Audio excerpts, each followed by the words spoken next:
എല്ലാവർക്കും നമസ്കാരം. ഇന്ന് ഞങ്ങളുടെ യാത്ര എന്ന് പറയുന്നത് പെരിയകൊമ്പ് ലോഗ് ഹൗസിലേക്കാണ്.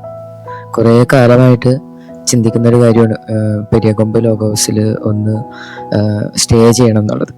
മൂന്നാർ ഉടുമ്പൽപേട്ട് റൂട്ടിൽ കേരള ബോർഡർ ചെക്ക് പോസ്റ്റിനും കേരള ഫോറസ്റ്റ് ചെക്ക് പോസ്റ്റിനും മധ്യ ഈ ഒരു ഇൻഫർമേഷൻ ഓഫീസ് സ്ഥിതി ചെയ്യുന്നത്. നമ്മൾ മൂന്നാർ ബുക്കിങ്ങിൽ അല്ലെങ്കിൽ ബുക്കിംഗ് ഓഫീസിൽ ബുക്ക് ചെയ്തിട്ട് നമുക്ക് ഈ ഇൻഫർമേഷൻ സെൻറ്ററിലാണ് നമ്മൾ ചെക്ക് ഇൻ ചെയ്യുന്നത്.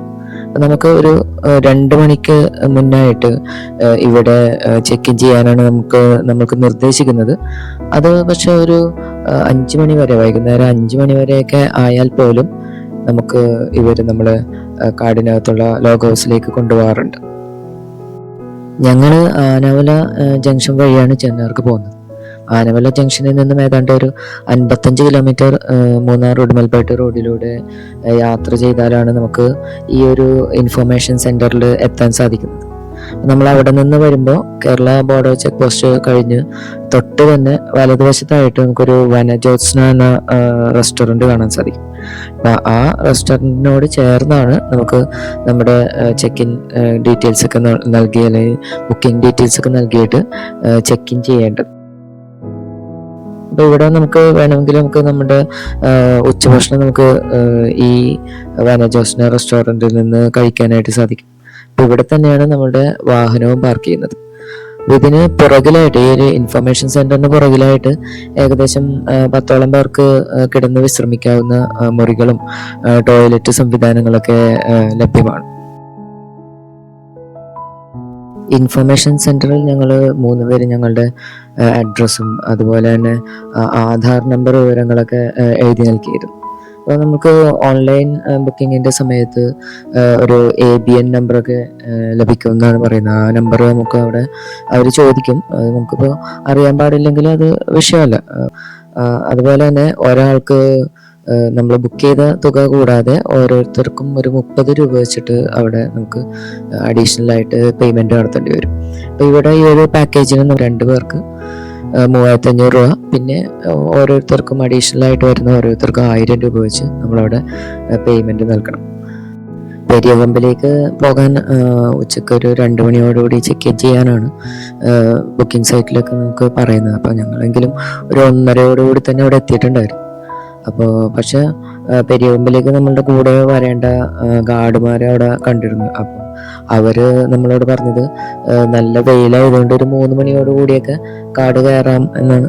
അപ്പോൾ അതേ തുടർന്ന് ഞങ്ങളവിടെ ആ ഒരു ഇൻഫർമേഷൻ സെന്ററിന്റെ പുറകിലുള്ള ഒരു വിശ്രമ മുറിയിൽ കുറച്ചു നേരം വിശ്രമിച്ചിട്ടൊക്കെയാണ് ഞങ്ങൾ അങ്ങോട്ട് പോയത്.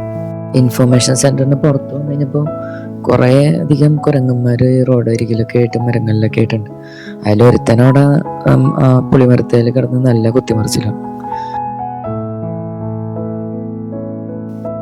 തൊട്ടടുത്ത മരത്തേൽ കുറേ അധികം ഹനുമാൻ കുരങ്ങന്മാരുണ്ട്. ഗ്രേ ലാംഗോർ എന്ന് പറയുന്ന, അല്ലെങ്കിൽ അതിന് വേറെ പേരുണ്ട്, ലീഫ് ഈറ്റിംഗ് മങ്കി എന്ന് പറയും. പ്രധാനമായിട്ടും അത് ഈ ഇലയാണ് പ്രധാനമായിട്ടും കഴിക്കുന്നത്, അതുകൊണ്ടാണ് ആ പേര്. അപ്പം 2 പേര് ഭാര്യ ഭർത്താക്കന്മാരെ പോലെ ഇരിപ്പുണ്ട്. നല്ല ചൂട് സമയത്ത് ഇത് മിക്കവാറും പേടരിയത്തൊക്കെയാണ് കൂട്ടുമായിട്ട് കാണാറുള്ളത്. പെരിയകൊമ്പ് ലോഗ് ഹൗസിലേക്കുള്ള നമ്മുടെ നടത്തം തുടങ്ങുന്നത് പാമ്പാർ പാലത്തിന്റെ ഭാഗത്ത് നിന്നുമാണ്. അപ്പോൾ നമുക്ക് സ്വന്തമായിട്ട് വാഹനത്തിലാണ് നമ്മൾ വന്നിരിക്കുന്നതെങ്കിൽ നമുക്ക് ഇൻഫർമേഷൻ സെന്ററിന്റെ അവിടെ നിന്നും നമ്മുടെ വാഹനത്തിൽ കയറിയിട്ട് പാമ്പാർ ലോഗ് ഹൗസിന്റെ ഒരു പാമ്പാർ പാലത്തിന്റെ ഭാഗം വരെ നമുക്ക് നമ്മുടെ വാഹനത്തിൽ പോകാം. അതിനുശേഷം എല്ലാവരെയും അവിടെ ഇറക്കിയിട്ട് തിരിച്ച് നമ്മുടെ വാഹനം കൊണ്ടുവന്ന് ഇൻഫർമേഷൻ സെന്ററിൽ ഇട്ടിട്ട് അവിടെ നിന്നും നമ്മുടെ ഗാർഡുമാരുടെ കൂടെ അവരുടെ ബൈക്കിന്റെ പുറകിൽ കയറിയിട്ട് നമുക്ക് പാമ്പാർ പാലത്തിന്റെ ഭാഗത്ത് നിന്നിട്ട് നമുക്ക് മുകളിലേക്ക് നടന്നു പോകാനായിട്ട് സാധിക്കും. മഴ പെയ്ത കാരണം പാമ്പാർ നദിയിൽ അത്യാവശ്യം നല്ല വെള്ളമുണ്ട്. ഇത് ശരിക്കും ആനമുടി മലയിൽ നിന്നാണ് പാമ്പാർ നദി ഉത്ഭവിക്കുന്നത്. എന്നിട്ടത് അമരാവതി ഡാമിലേക്കാണ് ഒഴുകിപ്പോകുന്നത്. കേരളത്തിൽ കിഴക്കോട്ട് ഒഴുകുന്ന 3 നദികളിൽ ഒന്നാണ്. കബനിയും അതുപോലെ തന്നെ ഭവാനി നദിയുമാണ് കിഴക്കോട്ട് ഒഴുകുന്ന മറ്റ് നദികൾ. ശരിക്കും ഇരവികുളം അതുപോലെ തന്നെ ചിന്നാർ വനമേഖലയിലൊക്കെ ഈ ജൈവ വൈവിധ്യം ഇതുപോലെ നിലനിർത്താൻ സഹായിക്കുന്നത് ഈ പാമ്പാർ നദിയാണ്. പാമ്പാറിന് കുറുകെയുള്ള ഈ ഒരു പാലം കടന്ന് ഞങ്ങൾ അപ്പുറത്തെത്തി. അപ്പം ഇവിടെ ഒരു ചമ്പക്കാട് കുടി എന്ന് പറയുന്ന പേരിലൊരു ട്രൈബൽ സെറ്റിൽമെന്റ് ഉണ്ട്, ഏകദേശം ഒരു 2 കിലോമീറ്റർ അകലെയായിട്ട്. അപ്പം അങ്ങോട്ട് പോകുന്ന പാലമാണിത്. നടത്തം തുടങ്ങുമ്പോൾ തന്നെ 2 മരങ്ങൾ ഒരു കവാടം പോലെ ഇങ്ങനെ നിന്നിട്ട് പെരിയകൊമ്പിലേക്കുള്ള യാത്രക്കാരെ സ്വീകരിച്ച് നിൽക്കുന്നത് കാണാൻ സാധിക്കും. അതിന് ഇടയിലൂടെയാണ് നമ്മൾ നമ്മുടെ കാട്ടിലേക്കുള്ള യാത്ര നടത്തം നമ്മൾ ആരംഭിക്കുന്നത്. അവിടെ നിന്നും പതിയെ കയറ്റം എങ്ങനെ അങ്ങോട്ട് ആരംഭിക്കുകയാണ്. ചുറ്റുമുള്ള കാടൊക്കെ കണ്ട് നമുക്ക് ആസ്വദിച്ച് അങ്ങോട്ട് നടക്കാൻ പറ്റും. വലിയ ചെങ്കുത്തായ കയറ്റങ്ങളൊന്നും അല്ലാത്തത് കൊണ്ട് തന്നെ പ്രകൃതിയെ ആസ്വദിച്ച് നമുക്ക് മുന്നോട്ട് പോകാം. ചിന്നാർ കാടുകൾ നല്ല ഡ്രൈ ആണ്, ഇത് നല്ല ഡ്രൈ ഫോറസ്റ്റ് ആണ്. അപ്പം അതിൻ്റെ തെളിവായിട്ട് തന്നെ നമുക്ക് പലയിടത്തും ഈ കള്ളിച്ചെടികൾ കാണാൻ പറ്റും. അതും കുറേയധികം ഇങ്ങനെ വളർന്ന് മരമായിട്ട് നിൽക്കുന്ന കള്ളിച്ചെടികളാണ്. ഡ്രൈ ലാൻഡ് ആയതുകൊണ്ട് തന്നെ മറ്റ് കാടുകളിലൊക്കെ കാണുന്ന നമ്മുടെ അട്ടസാറിനെ നമുക്ക് ഇവിടെ പേടിക്കേണ്ട കാര്യമില്ല. പോകുന്ന വഴിയിൽ ഒരു ചപ്പാത്തി കള്ളിച്ചെടി എന്ന് പറയുന്ന ഒരു തരം കള്ളിച്ചെടി കണ്ടു. അപ്പം ഈ കള്ളിച്ചെടി എന്ന് പറയുന്നത് ശരിക്കും അതിൻ്റെ ഇലകൾ ഇങ്ങനെ ചപ്പാത്തി പോലെ പരന്നിരിക്കുന്നത് കൊണ്ടായിരിക്കും ഇതിന് ചപ്പാത്തി കള്ളിച്ചെടി എന്ന് പറയുന്നത്. ഈ കള്ളിച്ചെടി ശരിക്കും ഈ നക്ഷത്രാമകളുടെ പ്രധാന ഭക്ഷണമാണെന്നാണ് പറയുന്നത്. പിന്നെ ഇതിപ്പോൾ ഇതിന്മേൽ ഒരുതരം ചുവന്ന കളറിലൊരു പഴം കാണാൻ പറ്റും. അപ്പം ഈ പഴം മയിലുകൾക്ക് വളരെ പ്രിയപ്പെട്ടതാണെന്നാണ് പറയുന്നത്. ഇത് ശരിക്കും ഞാൻ കഴിച്ചു നോക്കിയിരുന്നു. ഇപ്പോൾ നല്ല ഉള്ളിൽ ശരിക്കും നമ്മുടെ ഈ ഡ്രാഗൺ ഫ്രൂട്ട് പോലെ ഇരിക്കും. ചെറിയൊരു ഡ്രാഗൺ ഫ്രൂട്ട്, കുറച്ച് പുളിയുള്ള ഒരു ഡ്രാഗൺ ഫ്രൂട്ട് നമ്മൾ കഴിച്ചാൽ എങ്ങനെ ഇരിക്കും, അത് തന്നെ അതേ ടേസ്റ്റാണ് ഈ ചപ്പാത്തി കള്ളിച്ചെടിയുടെ ഫ്രൂട്ടിനുള്ളത്. നമ്മൾ ഈ നടക്കുന്ന വഴി എന്ന് പറയുന്നത് നിലവിൽ കാണുമ്പോൾ മൃഗങ്ങളുടെ പ്രസൻസ് ഒന്നും ഇല്ലെങ്കിലും നിറയെ മൃഗങ്ങളുള്ള കാടാണിത്. ഇതിൽ നമ്മൾ നടന്നപ്പോൾ നമുക്ക് അവിടെ പുള്ളിപ്പുലിയുടെ ഡ്രോപ്പിങ്സ് കാണാൻ പറ്റി. അതിൽ പൊട്ടിയ എല്ലൊക്കെ എല്ലൊക്കെ പൊട്ടിച്ച് കാണാൻ ഇത് കഴിക്കണത്. അപ്പോൾ അതിൻ്റെ മൃഗങ്ങളുടെ രോമവും അതുപോലെ തന്നെ എല്ലും അതൊക്കെ കൂടി അടങ്ങിയ അതിൻ്റെ കാഷ്ടമാണ് നമുക്ക് അവിടെ നിലത്തൊക്കെ കാണാൻ പറ്റിയത്. പെരിയകൊമ്പിലേക്ക് പോകുന്ന വഴി മുഴുവനും വശങ്ങളിലൊക്കെ മരങ്ങളൊക്കെ അതുപോലെ ഈ കാടും മറ്റു കാര്യങ്ങളൊക്കെ വെട്ടി വഴി ശരിയായിട്ട് വെളുപ്പിച്ചിട്ടിരിക്കുകയാണ്. ഈ ഒരു പ്രദേശത്തൂടെ നമ്മൾ നടക്കുമ്പോൾ നമ്മൾ കാണുന്ന കാഴ്ച അതിമനോഹരമാണ്. നമുക്ക് ക്യാമറയിലൂടെ അത്രയും ആ ഒരു മനോഹാരിത നമുക്ക് ഒപ്പിയെടുക്കാൻ പറ്റുന്നുണ്ടോ എന്ന് അറിയില്ല. പക്ഷെ എങ്കിലും ആ ഒരു കാഴ്ച നമുക്ക് നൽകുന്ന ആനന്ദം നമുക്ക് വാക്കുകളിലൂടെ പറഞ്ഞറിയിക്കാൻ സാധിക്കില്ല. പോകുന്ന വഴിയിൽ ചില മരങ്ങളുടെയൊക്കെ തൊലി ഉരിഞ്ഞു പോയിരിക്കുന്നത് ശ്രദ്ധിച്ചിരുന്നു. അപ്പം അത് ആന നടന്നു പോകുമ്പോൾ അവരുടെ ശരീരം വിട്ട് ഉരക്കുന്നതൊക്കെയാണ്. അതുപോലെ തന്നെ വേനൽക്കാലമൊക്കെ ആയിക്കഴിഞ്ഞാൽ പുല്ലൊന്നും കിട്ടാണ്ടാവുമ്പോൾ അവർ ഈ മരങ്ങളുടെയൊക്കെ തൊലി കൊമ്പ് കൊണ്ട് കുത്തി പറിച്ചെടുത്ത് അത് ഉരിച്ചെടുത്താണ് കഴിക്കുന്നത്. അപ്പം അങ്ങനെയും മരങ്ങളുടെയൊക്കെ തൊലി ഇങ്ങനെ പറിച്ച് പോന്നിരിക്കുന്നത് കാണാൻ സാധിക്കും നമുക്ക്. ഇടക്കിടക്ക് വരുന്ന ചെറിയ ചെറിയ കയറ്റങ്ങളൊക്കെ കയറി ഞങ്ങളൊരു മലയുടെ മുകളിൽ എത്തി. അപ്പോൾ അവിടെ നിന്ന് കാണുന്നൊരു കാഴ്ച എന്ന് പറയുന്നത് വളരെ മനോഹരമായിരുന്നു. ഒരു വശത്ത് അസ്തമയ സൂര്യൻ ഇങ്ങനെ ആ ഒരു ആകാശത്തിന് പല വർണ്ണങ്ങളൊക്കെ വാരി വിതറിക്കൊണ്ട് നിൽക്കുന്നൊരു കാഴ്ച. അങ്ങകലെ കോടയൊക്കെ കയറുന്ന മലനിരകളും കാടും അതിനിടയിലൂടെ പോകുന്ന ചെറിയ കാട്ട് റോഡ് വഴികളൊക്കെ കണ്ട് ഇങ്ങനെ നിൽക്കുക എന്ന് പറയുന്നത് നമ്മൾ ആ ഇരുട്ട് വീഴുന്ന അതുവരെ നിൽക്കാനായിട്ട് നമുക്ക് തോന്നിപ്പോവും. പക്ഷെ ഇരുട്ട് വീണ് കഴിഞ്ഞാൽ ഇവിടെ എല്ലാം വരുന്ന മറ്റ് വന്യമൃഗങ്ങളുടെ സാന്നിധ്യം മനസ്സിലോർക്കുമ്പോൾ നമ്മൾ വീണ്ടും നമ്മുടെ യാത്ര തുടരുകയാണ് ചെയ്യുന്നത്. നെല്ലിയാമ്പതിയിൽ പോകുമ്പോൾ അവിടെ പ്രശസ്തമായ നെല്ലിമരം പോലെ ഇവിടെ ഒരു പാലമരം നിൽക്കുന്നുണ്ട്. കുറച്ച് നാൾ കഴിയുമ്പോൾ ഇത് നന്നായിട്ട് വളർന്ന് കുറേ പൂക്കളൊക്കെ ആയിട്ട് നല്ല മനോഹരമായിട്ടുള്ളൊരു കാഴ്ചയായിരിക്കും നമുക്ക് ഇവിടെ കിട്ടുന്നത്. താഴെ ഞങ്ങൾ നടത്തം ആരംഭിച്ച ചമ്പക്കുടിയിലേക്കുള്ള ആ റോഡും അതിനോട് ചേർന്നുള്ള ആ പാലം അങ്ങനെ എല്ലാവരും ഞങ്ങൾക്ക് ഈ പാറപ്പുറത്ത് നിന്ന് നോക്കുമ്പോൾ കാണാൻ സാധിച്ചിരുന്നു. അങ്ങ് അകലെയായിട്ട്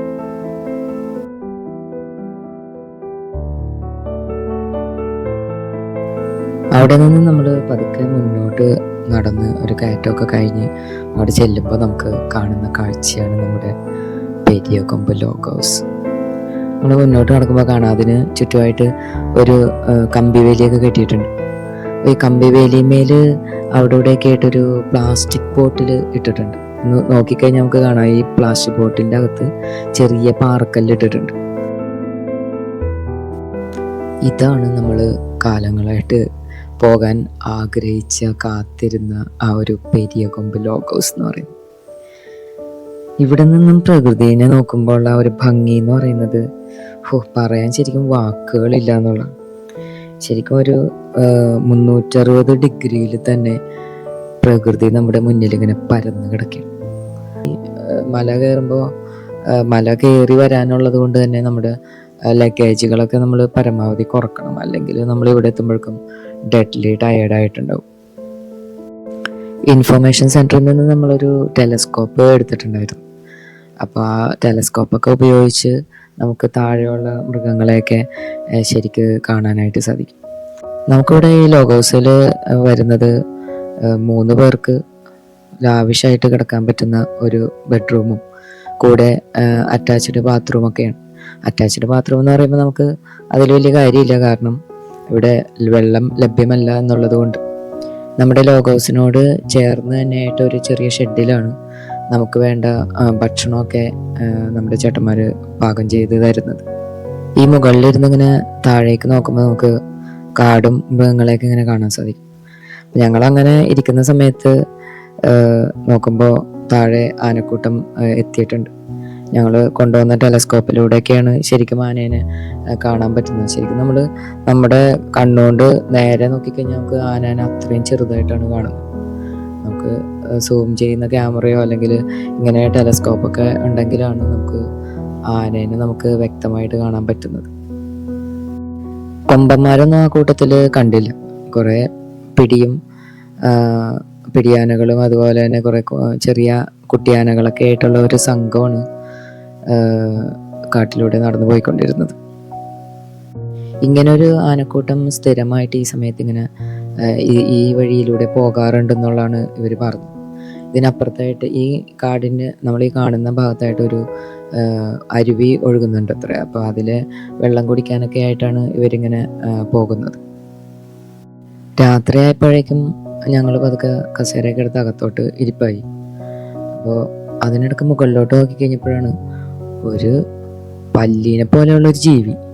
ശരിക്കും കണ്ടപ്പോൾ ഒരു ഡ്രാഗനൊക്കെ ഇരിക്കണ പോലെ, ഇതിന് പറന്ന് വരുമോ നമ്മുടെ മേത്തോട്ട് വരുമോ എന്നൊക്കെ ഉള്ള ചെറിയൊരു തോന്നലാണ് മനസ്സിലേക്ക് വന്നത്.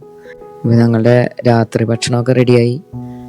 ചപ്പാത്തിയും ചിക്കൻ കറിയൊക്കെ ഇവിടെ മേശപ്പുറത്ത് നമ്മളൊക്കെ കാത്ത് ഇങ്ങനെ ഇരിക്കുന്നുണ്ട്. അപ്പോൾ ഞങ്ങൾ അതൊക്കെ ഇനി കഴിക്കട്ടെ. ഇന്നലെ ഇവിടെ വന്ന സമയത്ത് ആകാശം ഭാഗികമായിട്ട് മേഘം ഒക്കെ നിറഞ്ഞതായതുകൊണ്ട് നമുക്ക് ആകാശത്തുള്ള നക്ഷത്രങ്ങളുടെ ആ ഒരു ഭംഗിയൊന്നും ഈ മലമുകളിൽ നിന്ന് ആസ്വദിക്കാൻ പറ്റിയിട്ടുണ്ടായില്ല. പക്ഷെ അതിന് മാത്രം രാവിലെ ആകാശം മുഴുവൻ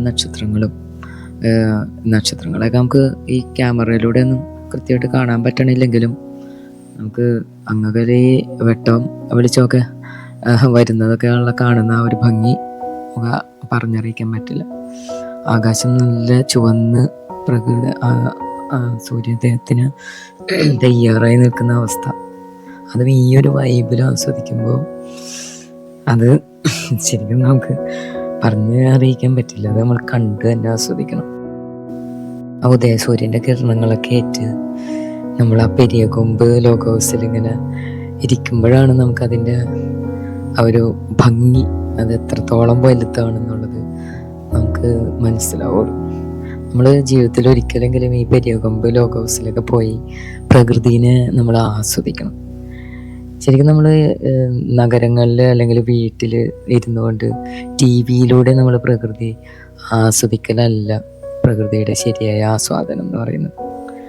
നമ്മൾ കഷ്ടപ്പാടൊക്കെ സഹിച്ച് ഇതിൻ്റെ മുകളിലെത്തി ആ കിതപ്പും ആ കാലുവേദനയും ആന വരുമോ എന്നുള്ള ആ ഒരു ഉൾഭയത്തോടു കൂടിയൊക്കെ നമ്മൾ ഈ പ്രകൃതിയുടെ ഭാഗമായിട്ട് ഇവിടെ എത്തിച്ചേരുമ്പോഴാണ് ശരിക്കും പ്രകൃതിയെ നമുക്ക് ആസ്വദിക്കാൻ പറ്റുന്നത്. നമ്മൾ ഈ കാണുന്ന ആന വളരെ അടുത്തൊന്നും അല്ല, ക്യാമറയിൽ സൂം ചെയ്ത് എടുത്തിരിക്കുന്നത് കൊണ്ടാണ് ആന ഇത്രയും അടുത്ത് നിൽക്കുന്ന പോലെ കാണുന്നത്. ശരിക്കും നമുക്ക് സൂം ഔട്ട് ചെയ്യുമ്പോഴാണ് നമ്മൾ യഥാർത്ഥത്തിൽ കണ്ണുകൊണ്ട് നോക്കിക്കഴിഞ്ഞാൽ എങ്ങനെയാണ് കാണുന്നത് എന്നുള്ള അവസ്ഥ മനസ്സിലാവുന്നത്. വളരെ അകലെയായിട്ടാണ് ഈ ആനയൊക്കെ നിൽക്കുന്നത്. രാവിലെ വന്ന ഈ ആനക്കൂട്ടത്തിൽ കൊമ്പന്മാരെ ഒന്നും കണ്ടില്ല.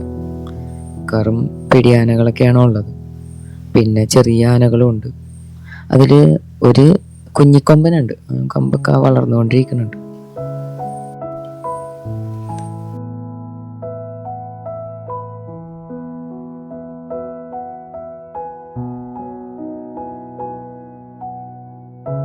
പല വീഡിയോകളിലും ധാരാളം കാട്ടുപോത്തിനെയൊക്കെ കണ്ടിട്ടുണ്ടെങ്കിലും ഇന്നിപ്പോൾ ഇവിടെ നമുക്കാകെ കാട്ടുപോത്തിനെയാണ് ഇപ്പോൾ കണ്ടേക്കണത്. അവനാണെങ്കിൽ ഭക്ഷണം കഴിക്കുന്ന തിരക്കിലാണ്.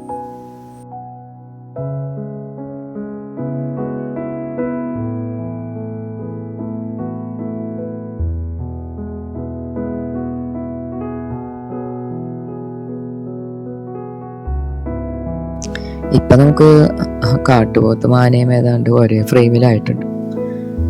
ആനയും ഒരു വശത്ത് പുല്ലൊക്കെ കഴിക്കണം, ഒരു വശത്ത് കാട്ടുപോത്ത് ഭക്ഷണം കഴിക്കണം. നല്ലൊരു വൈബുള്ള കാഴ്ച തന്നെയാണിത്. ആനയെ തുമ്പിക്കൈയൊക്കെ പൊക്കി പിടിച്ചിട്ട് മണം പിടിക്കുന്നുണ്ട്. പല വീഡിയോയിലും ഇങ്ങനെ കണ്ടിട്ടുണ്ട്, പറയാറുണ്ട് ആന നമ്മളെ തുമ്പിക്കൈ ഉയർത്തി അഭിവാദ്യം ചെയ്തു. ശരിക്കും ഇത് ആന തുമ്പിക്കൈ പൊക്കി പിടിച്ചിട്ട് ചുറ്റുമുള്ള സ്മെല്ല് പിടിക്കുന്നതാണ്.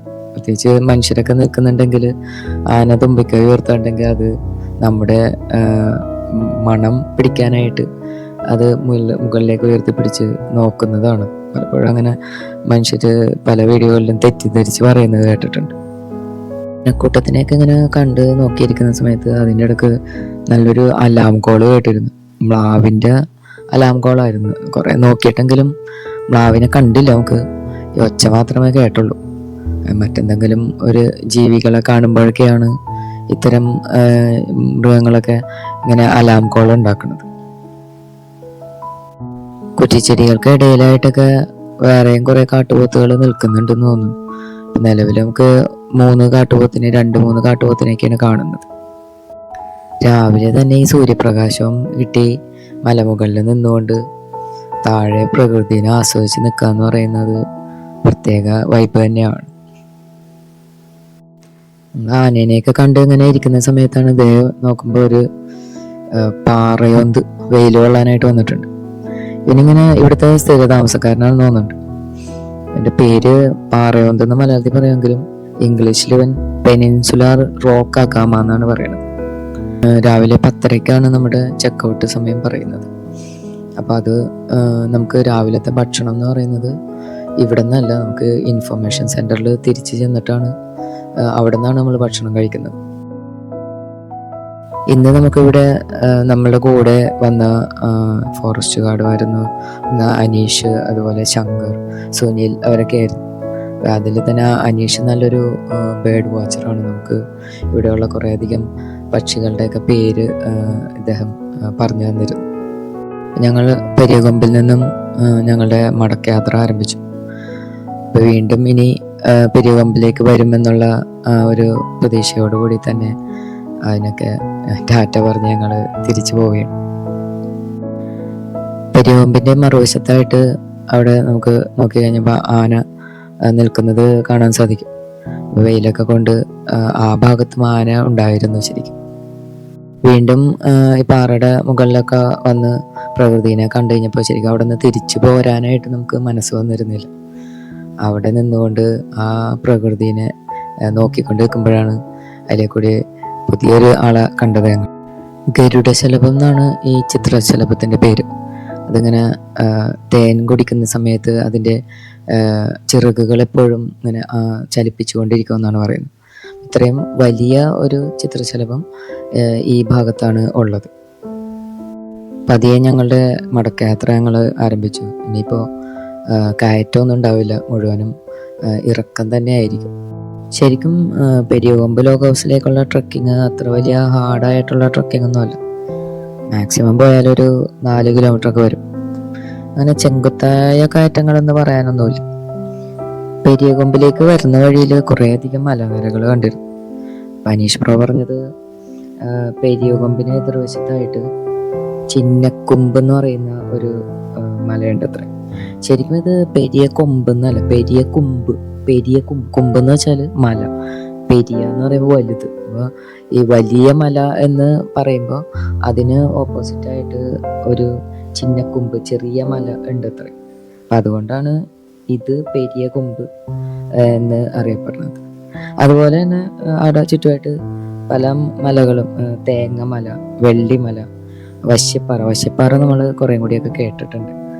അപ്പം ഇങ്ങനെയുള്ള കുറേ മലനിരകൾ ഉണ്ടെന്നാണ് പറയുന്നത്.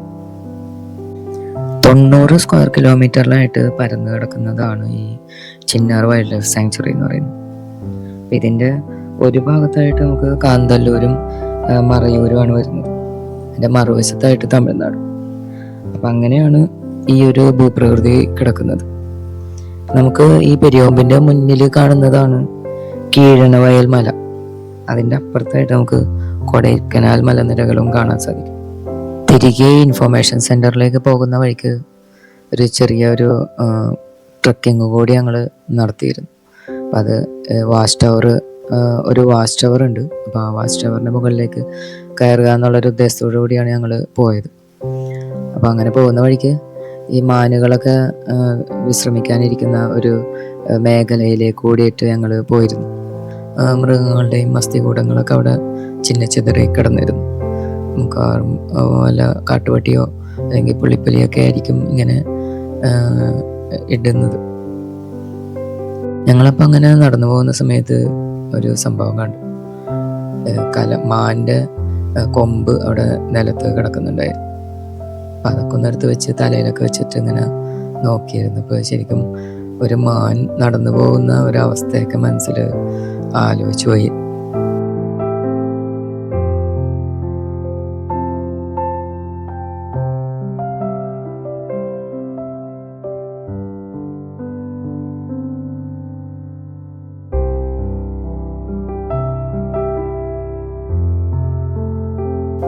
അപ്പം കാട്ടിൽ നിന്ന് കിട്ടിയത് കാട്ടിൽ തന്നെ ഇടണം എന്നുള്ളത് കൊണ്ട് ഞങ്ങളതിനെ അവിടെ ഒരു മരക്കൊമ്പന്മേൽ സുരക്ഷിതമായിട്ട് തൂക്കിയിട്ടിട്ട് തിരിച്ചു പോകും.